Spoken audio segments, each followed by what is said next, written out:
Hello again.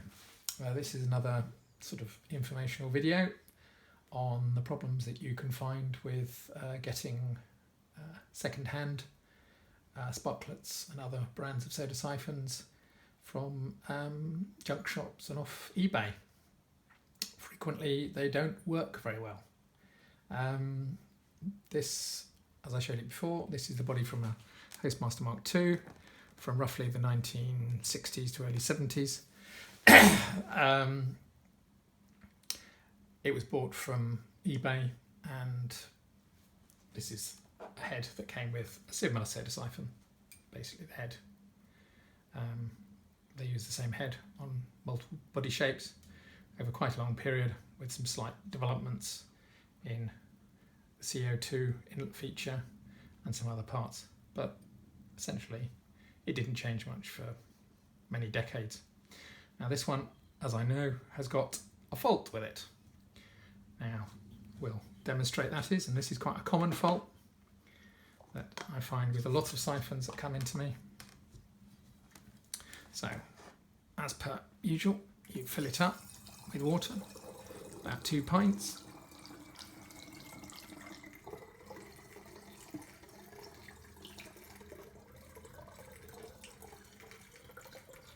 .900 millilitres. Now it's just started to overflow. Yeah. So just knock the slight excess out. Don't top up again once you've filled it up once. Don't keep topping it up. If the level in the tube, in the neck tube, goes down slowly, which it frequently does, don't top it up, because you're basically closing up the airspace in here, and the airspace is needed for the CO2 to collect and dissolve into the water, and also to drive your fizzy water out. So then we put on our remanufactured dip tube.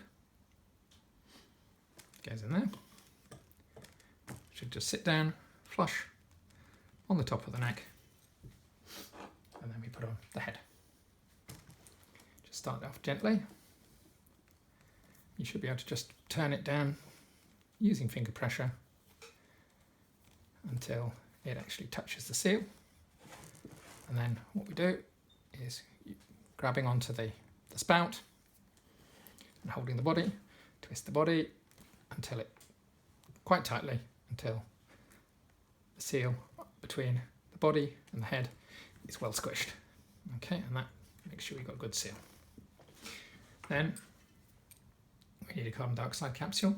Check that the neck is clean, ideally nice and shiny.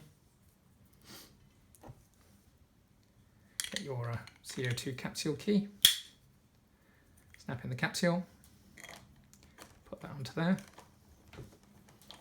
and gently tighten it down.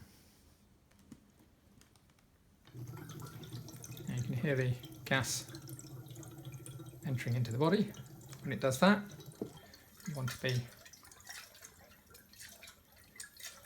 upending it like that. That allows the carbon dioxide gas to mix in with the water and dissolve into the water under the pressure.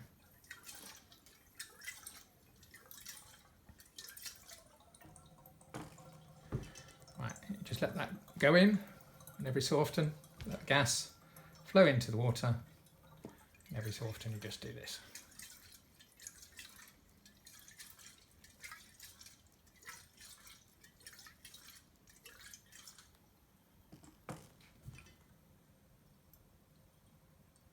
And then when it's nearly stopped, just turn the key down a bit more.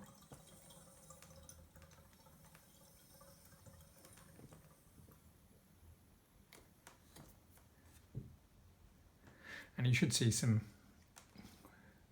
sometimes frost, but usually just condensation on the side of the bulb. And that's just as the liquid carbon dioxide in the bulb turns into gas. It causes any condensation, any moisture in the air to condense on the outside, and that gets very cold. Sometimes you can actually get ice, a small amount of ice forming on it, frost. So when it's finished, leave it for a little while, 10 seconds, 20 seconds, and then when there's no noise of gas bubbling into the water. Undo it. Right. Oh, what are we getting here? Now this is the fault I observed earlier. What we've got is, after you've injected the gas into here, there's a non-return valve built into this. And even though we weren't getting any leaks when we were gassing it up, this was fitting well, the non-return valve inside the head has failed. And if you can see, it's being obscured by the flowing water, but water, gassy water, is now bubbling out of the piercing pin. Again, this is quite a common problem. The non-return valve inside there is made out of rubber, and after 40, 50, could be even 60 years, the rubber perishes, cracks, and the cracks are sufficient to let gas and water flow back out after you've taken the bulb off. So you can see it's just oozing out here, so that I suspect that in the seal there's a tiny little crack, probably barely visible, if visible at all, and it's just allowing the water to flow back.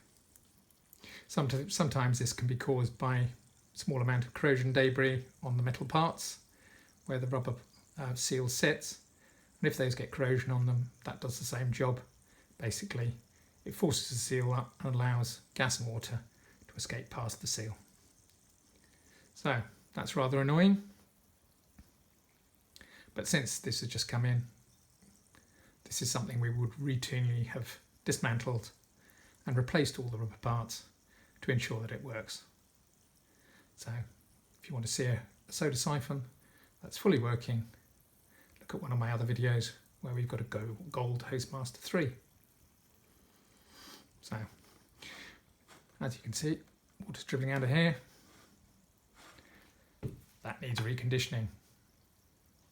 Thanks for watching this video.